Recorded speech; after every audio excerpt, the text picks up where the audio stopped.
ക്ഷണയും പ്രതിഭയും അറിവും ജ്ഞാനവും മനുഷ്യനിൽ അവനിൽ മാത്രം നിക്ഷേപിച്ച് അനുഗ്രഹിച്ച സൃഷ്ടികർത്താവും ഉടമാവകാശിയും കരുണാമയനുമായ അള്ളാഹു ഇതത്രയും ചെയ്തുവെച്ചത് അള്ളാഹു മാത്രമാണെന്ന് വിശുദ്ധ ഖുർആൻ സമർത്ഥിക്കുന്നു. പഞ്ചേന്ദ്രിയ ഗോചരമായ ദൃശ്യപ്രപഞ്ചത്തിൽ അനുനിമിഷം നടന്നുകൊണ്ടിരിക്കുന്ന കോടാനുകോടി പ്രതിഭാസങ്ങളെ ചൂണ്ടിക്കാണിച്ച് സത്യസാക്ഷ്യം നിർവഹിച്ചുകൊണ്ടാണ് വിശുദ്ധ ഖുർആൻ അതിൻ്റെ തുല്യതയില്ലാത്ത സാംസ്കാരിക പരിവർത്തനത്തിൻ്റെ അസ്ഥിവാരമായി തീർന്ന വിശ്വാസ പ്രമാണങ്ങളെ ഓരോ മനുഷ്യൻ്റെയും ബോധമണ്ഡലത്തിൽ ഉറപ്പിച്ചു നിർത്തുന്നത്. മനുഷ്യൻ്റെ ചിന്തയിലേക്ക് അപ്രതിരോധ്യമാം വിധം കടന്നുവരുന്ന പ്രാപഞ്ചിക വസ്തുതകൾ സൃഷ്ടിക്കുന്ന അറിവിൽ നിന്നും അനുഭവത്തിൽ നിന്നും ജ്ഞാനത്തിൽ നിന്നുമാണ് ഈയൊരു പ്രാർത്ഥന ഉയർന്നു വരിക. إن في خلق السماوات والأرض واختلاف الليل والنهار لآيات لأولي الألباب الذين يذكرون الله قياما وقعودا وعلى جنوبهم ويتفكرون في خلق السماوات والأرض ربنا ما خلقت هذا باطلا سبحانك فقنا عذاب النار. ഭൂഗോള ഗഗനങ്ങളുടെ സൃഷ്ടിയിലും ദിനരാത്രങ്ങളുടെ ആവർത്തനത്തിലും ചിന്തിക്കുന്നവർക്ക് അള്ളാഹുവിൻ്റെ സത്യസാക്ഷ്യമുണ്ട്. അവർ നിൽക്കുമ്പോഴും ഇരിക്കുമ്പോഴും കിടക്കുമ്പോഴും എന്നുവേണ്ട സദാസമയവും അള്ളാഹുവിനെ സ്മരിക്കുന്നു. പ്രപഞ്ച സൃഷ്ടിപ്പിൻ്റെ പ്രവിശാലതയെക്കുറിച്ച് സങ്കീർണതയെക്കുറിച്ച് ചിന്തിക്കുന്നു. അവസാനം അവർ പറയുന്നു, ഞങ്ങളുടെ നാഥ, മഹാത്ഭുതങ്ങളുടെ ഈ വിശാല പ്രപഞ്ചം നീ സൃഷ്ടിച്ച് സംവിധാനിച്ചിരിക്കുന്നത് തീർച്ചയായും വെറുതെയല്ല. അല്ലാഹുവേ, നീ എത്ര മഹോന്നതനാണ്. നീ ഞങ്ങളെ നരകശിക്ഷയിൽ നിന്നും രക്ഷിക്കണമേ. വിശുദ്ധ ഖുർആൻ സാധ്യമാക്കിയ സാംസ്കാരിക പരിവർത്തനത്തിന് അസ്ഥിവാരമായി വർത്തിച്ച വിശ്വാസ പ്രമാണങ്ങളിൽ ഒന്നാണ് നരകശിക്ഷ. ഭൂമുഖത്തെ ജീവിത ദൗത്യം പാഴാക്കിക്കളഞ്ഞവർക്കുള്ള ശാശ്വത ശിക്ഷാകേന്ദ്രം. എന്നാൽ ജീവിത ദൗത്യത്തിൽ വിജയിച്ച സത്യവിശ്വാസികൾക്ക് പ്രതിഫലമായി ലഭിക്കുന്ന സ്വർഗം മറ്റൊരു വിശ്വാസ പ്രമാണമാണ്. ഈ വിശ്വാസ പ്രമാണങ്ങളെ വിശുദ്ധ ഖുർആൻ മനുഷ്യ മനസ്സുകളിൽ സംശയലേശമെന്നി രൂഢമൂലമായി കുത്തിവെക്കുന്നത് ദൃശ്യപ്രപഞ്ചത്തെ, അതിലെ കോടാനുകോടി പ്രതിഭാസങ്ങളെ സാക്ഷികളായി ഉന്നയിച്ചുകൊണ്ടാണ്. പുനർജന്മത്തിൻ്റെ സാധ്യതയെക്കുറിച്ച് മനുഷ്യ മനസ്സിലുണ്ടാകാവുന്ന സന്ദേഹത്തിൻ്റെ അവസാനത്തെ കണികയും തുടച്ചു നീക്കിക്കൊണ്ട് വിശുദ്ധ ഖുർആൻ ആ സത്യം സ്ഥാപിക്കുന്നത് നോക്കൂ. وهو الذي يرسل الرياح بشرا بين يدي رحمته حتى إذا أقلت سحابا ثقالا سقناه لبلد ميت فأنزلنا به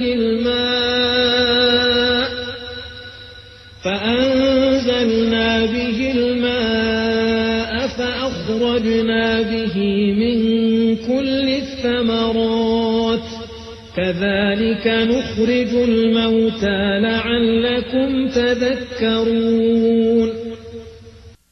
അള്ളാഹു തന്നെയാണ് തൻ്റെ അനുഗ്രഹത്തിന് മുന്നോടിയായി സദ്വാർത്ത നൽകുന്ന കാറ്റിനെ അയക്കുന്നത്. കാറ്റ് മഴമേഘങ്ങളെ ഉയർത്തിക്കൊണ്ടുവന്ന് വരണ്ടുണങ്ങി മരിച്ച ഭൂമിയെ കുടിപ്പിക്കുന്നു. അപ്പോഴതാ ഭൂമി പുനർജനിക്കുന്നു. ഭൂമുഖത്ത് അള്ളാഹു ബഹുവിധ പഴവർഗ്ഗങ്ങൾ വളർത്തുകയും ചെയ്യുന്നു. ഇതേ രീതിയിൽ തന്നെയാണ് മരിച്ചു മണ്ണടിഞ്ഞ മനുഷ്യരുടെ അന്ത്യനാളിലെ പുനരുത്ഥാനം. أولم ير الإنسان أنا خلقناه من نطفة فإذا هو خصيم مبين وضرب لنا مثلا ونسي خلقه قال من يحيي العظام وهي رميم قل يحييها الذي أنشأها أول مرة وهو بكل خلق عليم. ഒരു രേതസ് കണത്തിൽ നിന്നും മർത്യനെ സൃഷ്ടിച്ചത് അല്ലാഹുവാണെന്ന് അവൻ കാണുന്നില്ലേ? പിന്നെയും അവൻ എന്തൊരു അക്രമിയായി തീർന്നിരിക്കുന്നു. എന്നിട്ടവൻ തൻ്റെ കരങ്ങൾ കൊണ്ട് കൊത്തിയുണ്ടാക്കി ആരാധിക്കുന്ന ബിംബങ്ങളെപ്പോലെയാണ് അല്ലാഹുവും എന്ന് ഭാവിക്കുന്നു. അവനാകട്ടെ സ്വന്തം സൃഷ്ടിയെ തന്നെ മറന്നുകളഞ്ഞിട്ട് ചോദിക്കുന്നു, നുരുമ്പി ദ്രവിച്ച് ധൂളികളായി തീർന്ന അസ്ഥിപഞ്ജരങ്ങൾ ആരാണ് പുനർജനിപ്പിക്കാൻ പോകുന്നത്? ദിവ്യദൂതരെ, അവരോട് പറയുക, ഈ അസ്ഥിയും അതിനകത്തെ മജ്ജയും, അസ്ഥിയെ പൊതിഞ്ഞ മാംസവും അതിനകത്തെ സിരകളും, സിരകളിലോടുന്ന രക്തവും മറ്റു നാഡിഞരമ്പുകളും അവയവങ്ങളും ദഹനേന്ദ്രിയങ്ങളും അന്തസ്രാവ ഗ്രന്ഥികളും അവയുടെ വളർച്ചയും വികാസവും നിയന്ത്രിച്ചു നിർത്തിയ അതിസങ്കീർണവും അത്യല്പവുമായ ജനിതക ഘടനയും ജനന മരണങ്ങളും തീർത്തത് ഏതൊരു ശക്തിയുടെ സൂക്ഷ്മജ്ഞാനവും കർമ്മവുമാണോ, അതേ അല്ലാഹുവിന് അതിൻ്റെ പുനരുത്ഥാനം പ്രയാസമുള്ള കാര്യമേ അല്ല.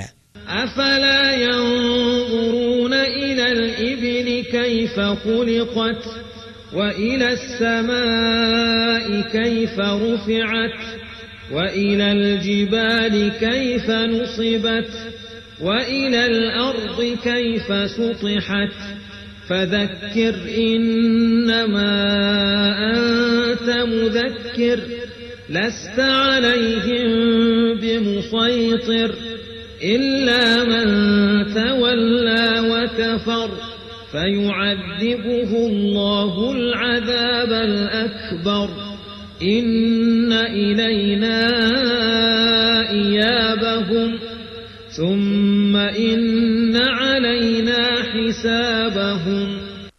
നരകസ്വർഗങ്ങളെക്കുറിച്ച്, സത്യവിശ്വാസത്തെക്കുറിച്ച്, സംസ്കൃതിയെക്കുറിച്ച്, ജീവിത ദൗത്യത്തെക്കുറിച്ച്, പുനരുത്ഥാനത്തിനു ശേഷമുള്ള കണക്കെടുപ്പിനെക്കുറിച്ച് പിന്നെയും സന്ദേഹപ്പെടുന്ന ഈ ജനം ഒട്ടകത്തെ നോക്കാത്തതെന്ത്? ഉയർന്ന ചൂടും തണുപ്പും പ്രാതികൂല്യങ്ങളധികവുമുള്ള മരുഭൂമിയുടെ പരിസ്ഥിതിക്കിണങ്ങും വിധം അതിൻ്റെ സൃഷ്ടി അല്ലാഹു എങ്ങനെ നടത്തിയിരിക്കുന്നു എന്നവർ കാണുന്നില്ലേ? ജനം ആകാശത്തേക്ക് നോക്കാത്തതെന്ത്?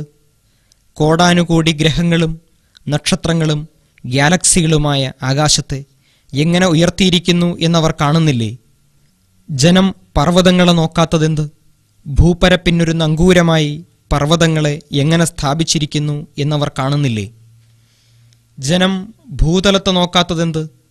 ചൂടും തണുപ്പും പർവ്വതങ്ങളും സമതലങ്ങളും മരുഭൂമിയും കാടുകളും മേടുകളും നദികളും തടാകങ്ങളും കടലും മഹാസമുദ്രങ്ങളുമുള്ള നാനാതരം പരിസ്ഥിതികളും അവയ്ക്കിണങ്ങും വിധം ജന്തുസസ്യജാലങ്ങളുടെ കോടാനുകോടി വർഗങ്ങളുമായി ഭൂമിയെ എങ്ങനെ വിതാനിച്ചിരിക്കുന്നു എന്നവർ കാണുന്നില്ലേ? പ്രവാചകരെ, അങ്ങ് ഉത്ബോധനം നൽകിക്കൊണ്ടിരിക്കുക. അങ്ങ് ഉത്ബോധകൻ മാത്രമാകുന്നു. അവരെ നിർബന്ധിച്ചു മാർഗദർശനം ചെയ്യേണ്ട ബാധ്യതയൊന്നും താങ്കൾക്കില്ല. എന്നാൽ സത്യത്തോട് മുഖം തിരിഞ്ഞവർ, സത്യം സത്യമാണെന്ന് ബോധ്യം വന്നിട്ടും അതിനെ നിഷേധിച്ചവർ, അവരെ അല്ലാഹു കഠിനമായി ശിക്ഷിക്കുന്നതാണ്. അവർ അല്ലാഹുവിലേക്ക് മടങ്ങുന്നവരാണ്. എന്നിട്ട് അല്ലാഹുവിൻ്റെ അടുത്താണ് അവരുടെ ജീവിതത്തിൻ്റെ കണക്കെടുപ്പ്. يا أيها الناس إن كنتم في ريب من البعث فإنا خلقناكم من تراب ثم من نطفة ثم من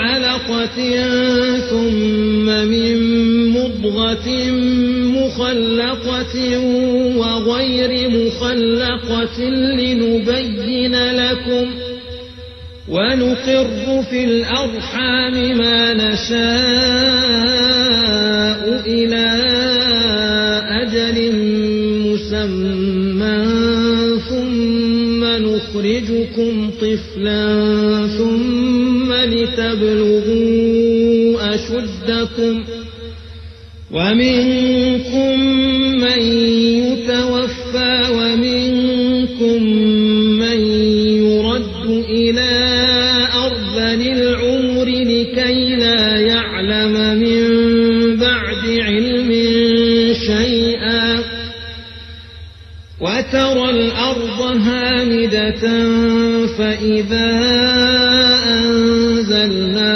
عليها الماء اهتزت وربت وأنبتت من كل زوج بهيج ذلك بأن الله هو الحق وأنه يحيي الموتى وأنه على كل شيء قدير وأن الساعة آتية لا ريب فيها وأن الله يبعث من في القبور. ജനങ്ങളെ, പുനരുത്ഥാനത്തെക്കുറിച്ച് നിങ്ങൾക്കിനിയും സന്ദേഹം തീർന്നിട്ടില്ലേ? എങ്കിൽ നിങ്ങൾ അനുസ്മരിക്കുക. നിങ്ങളെ പ്രഥമഘട്ടത്തിൽ മണ്ണിൽ നിന്നും സൃഷ്ടിച്ചത് അല്ലാഹുവാണ്. പിന്നീട് ഒരു രേതസ് കണത്തിൽ നിന്നും നിങ്ങളുടെ സൃഷ്ടി അല്ലാഹു തന്നെ നടത്തുന്നു. രേതസ്സിനെ തുടർന്ന് ആദ്യം രക്തക്കട്ടയാക്കുന്നു. രൂപമുള്ളതും രൂപമില്ലാത്തതുമായ മാംസപിണ്ഡമായും രൂപപരിണാമം നടത്തുന്നു. എല്ലാം അല്ലാഹുവിൻ്റെ സൃഷ്ടിവൈഭവം തന്നെ. ജനങ്ങളെ, നിങ്ങൾ കാര്യം ഗ്രഹിക്കുന്നതിന് വേണ്ടിയാണ് ഇങ്ങനെ വിശദീകരിക്കുന്നത്. അല്ലാഹു ഉദ്ദേശിക്കുന്നവരെ ഗർഭാശയത്തിൽ നിശ്ചിതകാലം താമസിപ്പിക്കുന്നു. ശേഷം ശിശുക്കളായി മനുഷ്യർ പുറത്തുവരുന്നു. മനുഷ്യർ വളർന്നു വികസിച്ച് അറിവും വിവേകവുമുള്ളവരായി പ്രായപൂർത്തിയാകുന്നു.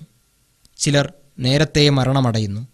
മറ്റു ചിലർ വീണ്ടും ഒന്നുമറിയാത്ത, എല്ലാം വിസ്മൃതിയിലാണ്ടുപോയ പടുവാർദ്ധക്യത്തിലേക്ക് തള്ളപ്പെടുന്നു. മനുഷ്യജന്മത്തിൻ്റെ രൂപപരിണാമങ്ങളെപ്പോലെ തന്നെ വരണ്ടുണങ്ങി ഊഷരമായി ഉറങ്ങിക്കിടക്കുന്ന ഭൂപ്പരപ്പിൽ മഴ വർഷിക്കുമ്പോൾ ഭൂതലം ഉണരുന്നു, വികസിക്കുന്നു. കൗതുകമുണർത്തുന്ന തരാതരം സസ്യങ്ങൾ മുളച്ചുവരികയും ചെയ്യുന്നു. മരിച്ചവരെ ജീവിപ്പിക്കുന്നവനും സർവശക്തനുമായ അല്ലാഹുവാണ് പരമസത്യം എന്നത്രേ ഇതെല്ലാം സാക്ഷ്യം വഹിക്കുന്നത്. ദൃശ്യപ്രപഞ്ചത്തിൽ മനുഷ്യദൃഷ്ടിയിലൂടെ മിന്നിമറഞ്ഞുകൊണ്ടിരിക്കുന്ന കോടാനുകോടി പ്രതിഭാസങ്ങളെ സാക്ഷി നിർത്തിയാണ് അറിയപ്പെട്ടിട്ടില്ലാത്ത അപരിഷ്കൃതരായ അറബി ജനതയ്ക്കിടയിൽ നിസ്തുല്യമായൊരു സാംസ്കാരിക പരിവർത്തനം വിശുദ്ധ ഖുർആൻ സാധ്യമാക്കിയത്. ഈ പരിവർത്തനത്തിൻ്റെ ഏറ്റവും ഉന്നതമായ സവിശേഷത ഈ വസന്തം വിടർന്നു വന്നത് ഓരോ വ്യക്തിയുടെയും ഹൃദയശുദ്ധിയിൽ നിന്നായിരുന്നു, മനസാക്ഷിയിൽ നിന്നായിരുന്നു എന്നതാണ്. വിശുദ്ധ ഖുർആനിൻ്റെ സ്വാധീന ശക്തിയിൽ വരുന്നതിനു മുമ്പ് ആ ജനതയുടെ സ്ഥിതി എന്തായിരുന്നു? കത്തിയാളുന്ന വിനാശഗർത്തത്തിൻ്റെ വക്കീലായിരുന്നു അവർ. ധർമ്മവും നീതിയും അറിയാതിരുന്ന ജനത, ചത്തും കൊന്നും കഴിഞ്ഞിരുന്ന ജനത, മദ്യത്തിനും കടിഞ്ഞാണില്ലാത്ത ശാരീരിക സുഖത്തിനും അടിമപ്പെട്ടിരുന്ന ജനസഞ്ചയം, ശിഥിലമായ വ്യക്തിബന്ധങ്ങളും കുടുംബബന്ധങ്ങളും സാമ്പത്തിക സാമൂഹ്യ രാഷ്ട്രീയ ബന്ധങ്ങളുമായിരുന്നു അവരുടെ മുഖമുദ്ര. ആ ജനതയ്ക്കിടയിലാണ് വിശുദ്ധ ഖുർആൻ ദൃശ്യപ്രപഞ്ചത്തിലെ അതിസൂക്ഷ്മമായ പ്രതിഭാസങ്ങൾ തൊട്ട് പ്രവിശാലമായ അണ്ഡകടാഹം വരെ സാക്ഷി നിർത്തി സത്യവിശ്വാസത്തിൻ്റെ ദൃഢമായ അടിത്തറയ്ക്ക് മുകളിൽ നവ്യമായൊരു സംസ്കാരത്തിൻ്റെ മഹാസൗധം കെട്ടിപ്പൊക്കിയത്. വിശുദ്ധ ഖുർആൻ, ഈ ദിവ്യഗ്രന്ഥം ദൃശ്യപ്രപഞ്ചത്തെ സാക്ഷി നിർത്തി മനുഷ്യ മനസ്സുകളിൽ തീർത്ത വിശ്വാസ പരിവർത്തനത്തിൻ്റെ ഒരിതൾ ശ്രദ്ധിക്കൂ. ഹസ്രത്ത് ഉമർ റളിയല്ലാഹു അൻഹു. ക്ഷിപ്രകോപിയും നിഷ്ഠുരനുമായിരുന്നു ഉമർ. അലിവിൻ്റെ കണിക ലേശം പോലുമില്ലായിരുന്നു ആ മനസ്സിലെവിടെയും. മണ്ണിനടിയിൽ ജീവനോടെ കുഴിച്ചു മൂടാൻ പോകുന്ന പെൺകുഞ്ഞ് തനിക്ക് വേണ്ടി കുഴിവെട്ടുന്നതിനിടയിൽ ഉമറിൻ്റെ ശരീരത്തിൽ വീണ മൺതരികൾ നിഷ്കളങ്കമായി നിർമ്മലമായി പൂവിതളിൻ്റെ ലാവണ്യമുള്ള കൊച്ചു കരങ്ങൾ കൊണ്ട് തട്ടി നീക്കുന്നത് കണ്ടിട്ടുപോലും ആ കഠിന മനസ്സ് ഉരുകിയില്ല. കാരിരുമ്പ് തന്നെയും മഞ്ഞുകണിക പോലെ അലിയുന്ന കരസ്പർശത്തിൽ ഉമർ ഒരു നിമിഷാർദ്ധത്തേക്ക് പോലും പതറിയിരുന്നില്ല. എന്നാൽ ഇതേ ഉമർ തന്നെയാണ് ഊരും പേരുമറിയാത്ത ഏതോ ഒരു പെൺകുട്ടിയുടെ പ്രസവ ശുശ്രൂഷയ്ക്ക് തൻ്റെ സഹധർമ്മിണിയെ തന്നെ നിയോഗിച്ചത്. ഇരുട്ട് ആകുലതയുടെ കരിമ്പടമിട്ട് മൂടിയ ആ കുടിലിനടുത്തേക്ക് തിടുക്കത്തിൽ നടന്നു നീങ്ങിയ ഉമറിൻ്റെ കൈകൾ ഒരു ഭൃത്യനെപ്പോലെ വിശക്കുന്ന വയറിനുള്ള അപ്പത്തിൻ്റെ ഭാരം ചുമന്നിരുന്നു. സർവോപരി അന്ന് ഉമർ ഉദയാസ്തമനം വരെ വ്യാപിച്ചു കടന്ന മഹാസാമ്രാജ്യത്തിലെ പ്രഥമ പൗരനായിരുന്നു. അജ്ഞതയുടെ കാലത്ത് തൻ്റെ കരങ്ങൾ മണ്ണിട്ട് മൂടിയ പെൺകുഞ്ഞുങ്ങളെ ഓർത്ത് അലിവിൻ്റെ കണിക ഏതുമില്ലാതിരുന്ന മനസ്സ് വിശുദ്ധ ഖുർആനിൻ്റെ ഇളം വെയിലേറ്റ് വെണ്ണ പോലെ ഉരുകി അശ്രുകണങ്ങൾ ഉതിർക്കുകയുണ്ടായി. ഇടയനായ കൊച്ചുബാലൻ ഉമറിനോട് ധീരമായി പ്രഖ്യാപിച്ചു, ഒരാട് നഷ്ടപ്പെടുന്നത് ചിലപ്പോൾ യജമാനന്റെ കണക്കിൽ പിടിക്കപ്പെടില്ലായിരിക്കാം. എന്നാൽ മരണശേഷം പുനരുത്ഥാന നാളിൽ അള്ളാഹുവിൻ്റെ മുമ്പിൽ നിവർത്തിവെക്കുന്ന കണക്ക് പുസ്തകത്തിൽ, ജീവിതത്തിൻ്റെ കണക്ക് പുസ്തകത്തിൽ ഈ നഷ്ടം പിടിക്കപ്പെടില്ലേ? ആ കൊച്ചു ഇടയബാലൻ്റെ മനസ്സിൽ പോലും ഒരു സത്യം രൂഢമൂലമായി ബോധ്യപ്പെട്ടിരുന്നു. തൻ്റെ മുമ്പിൽ മേയുന്ന ആട്ടിൻപറ്റം, അവയുടെ മജ്ജ, മാംസം, രക്തം, പാൽ, ജീവൻ, അവ ചവച്ചരയ്ക്കുന്ന പുൽനാമ്പ്, മറ്റു സസ്യങ്ങൾ, അവയിലെ ഇല, തണ്ട്, കായ, പൂവ്, പൂമ്പൊടി, പരാഗണം, വിത്ത് മുളയ്ക്കുന്ന ഭൂപ്പരപ്പ്, ഭൂപ്പരപ്പിലെ സമൃദ്ധമായ ധാതുലവണങ്ങൾ നിറഞ്ഞ മണ്ണ്, വെള്ളം, വെയിൽ, ചൂട്, സൂര്യൻ, കാറ്റ്, വായുമണ്ഡലം എല്ലാം സൃഷ്ടിച്ച് സംവിധാനിച്ചു വച്ച അള്ളാഹുവിൻ്റെ മുമ്പിൽ ഒരാട് ന്യായമേതുമില്ലാതെ നഷ്ടപ്പെടുന്നതിന് തനിക്ക് മറുപടിയുണ്ടാവില്ല. ഇതേ സത്യം തന്നെയായിരുന്നു ഇഷ്ടകാന്തൻ്റെ വിരഹദുഃഖത്തിൽ എരിയുന്ന നെരിപ്പോടായിത്തീർന്ന തരുണിയുടെ മനസ്സിൽ നിന്നും ഉതിർന്നു വീണ ഈരടികളിൽ നിറഞ്ഞു നിന്നത്. അതിസാഹസികതയിൽ നിന്നും സാൻമാർഗികതയുടെ അതിർവരകൾക്കുള്ളിലും ആ പെൺകുട്ടിയെ പിടിച്ചു നിർത്തിയത് അള്ളാഹുവിൻ്റെ മുമ്പിലുള്ള കണക്കെടുപ്പിനെക്കുറിച്ചുള്ള ഭയമായിരുന്നു. കത്തിയാളുന്ന കാമത്തിൻ്റെ അഗ്നി മനുഷ്യ മനസ്സിൽ ജ്വലിപ്പിച്ച അള്ളാഹു അന്ന് ചോദിക്കാതിരിക്കില്ല, നീ എന്തിന് കാമപൂർത്തീകരണത്തിന് വഴിവിട്ട് സഞ്ചരിച്ചു? കാമവും ക്രോധവും സ്നേഹവും കരുണയും കുഞ്ഞും കുടുംബവും മാതാവും പിതാവും സന്തോഷവും സന്താപവും സുഖവും ദുഃഖവും ശൈശവവും ബാല്യവും കൗമാരവും യൗവനവും വാർദ്ധക്യവും ജനനവും മരണവും ജീവിതവും സംസ്കാരവും ധർമ്മവും നീതിയും രോഗവും ആരോഗ്യവും മരുന്നും ചികിത്സയും പ്രസരിപ്പും ബലഹീനതയും എല്ലാം സൃഷ്ടിച്ച അള്ളാഹുവിനെ ഭയക്കുന്നില്ലെങ്കിൽ പിന്നെ ആരെയാണ് മനുഷ്യൻ ഭയക്കാൻ പോകുന്നത്? പകലന്തിയോളം മദ്യാസക്തിയിൽ മുങ്ങിയിരുന്ന ജനതയായിരുന്നു അവർ. വിശുദ്ധ ഖുർആൻ എത്ര നിഷ്പ്രയാസമാണ് മദ്യാസക്തി അവരുടെ ചിന്തയിൽ നിന്ന് തന്നെ തുടച്ചു നീക്കിയത്. സത്യവിശ്വാസത്തിൽ അധിഷ്ഠിതമായ ആത്മചൈതന്യം വളർന്നു വികസിച്ച മനസ്സുകളിൽ പിന്നെ മദ്യത്തിന് സ്ഥാനമില്ലായിരുന്നു. ഒരു കൊച്ചു ആഹ്വാനം കേൾക്കേണ്ട താമസം സംഭരിച്ചു വച്ച മദ്യസംഭരണികൾ തെരുവിലേക്ക് വലിച്ചെറിയപ്പെടുകയുണ്ടായി. സ്വത്വമോ സ്വത്തവകാശമോ ഇല്ലാതിരുന്ന സ്ത്രീജനത്തിന് മനുഷ്യകുലത്തിൽ അംഗീകാരവും പ്രവേശനവും നൽകിയത് വിശുദ്ധ ഖുർആനായിരുന്നു. ഒരു സഹോദരിയോ സഹോദരനോ പിതാവോ മാതാവോ ഭർത്താവോ ഭാര്യയോ സന്താനങ്ങളോ ബന്ധുക്കളോ അയൽക്കാരനോ യാതൊരു അവഗണനയോ അതിക്രമമോ അനീതിയോ ഏൽക്കാൻ ഇടവരാത്ത വിധം കുടുംബ സാമൂഹ്യ ബന്ധങ്ങൾ മനുഷ്യ മനസ്സുകളിൽ വിശുദ്ധ ഖുർആൻ ആഴത്തിൽ കോറിയിടുകയുണ്ടായി. അന്ന് ഒരാളുടെ ധനവും അപഹരിക്കപ്പെട്ടില്ല, ഒരാളുടെ ജീവനും ന്യായമില്ലാതെ നശിപ്പിക്കപ്പെട്ടില്ല, ആരുടെയും ആത്മാഭിമാനം പളുങ്കുപാത്രം കണക്കെ എറിഞ്ഞുടക്കപ്പെട്ടില്ല, ഒരു തരുണിയും അപമാനിക്കപ്പെട്ടില്ല. ഇതെല്ലാം സാധ്യമായത് വീടിനോ വ്യാപാര സ്ഥാപനത്തിനോ മുമ്പിൽ ഉറപ്പിച്ചു നിർത്തിയ സാക്ഷിയുടെ ബലം കൊണ്ടായിരുന്നില്ല. വിശുദ്ധ ഖുർആൻ ജനമനസ്സുകളിൽ ഉണർത്തിവിട്ട മനസാക്ഷിയുടെ ശക്തി കൊണ്ടായിരുന്നു. രാജ്യത്തിൻ്റെ ഒരറ്റം മുതൽ മറ്റൊരറ്റം വരെ ഒരാൾക്ക് തന്നെ സൃഷ്ടിച്ച അള്ളാഹുവിനെയല്ലാതെ മറ്റൊന്നും ഭയക്കാതെ സഞ്ചരിക്കാവുന്ന ജനസഞ്ചയമാക്കി വിശുദ്ധ ഖുർആൻ അവരെ പരിവർത്തിപ്പിച്ചു. വിശുദ്ധ ഖുർആൻ മനുഷ്യ മനസ്സിൻ്റെ അടിത്തട്ടിൽ നിന്നും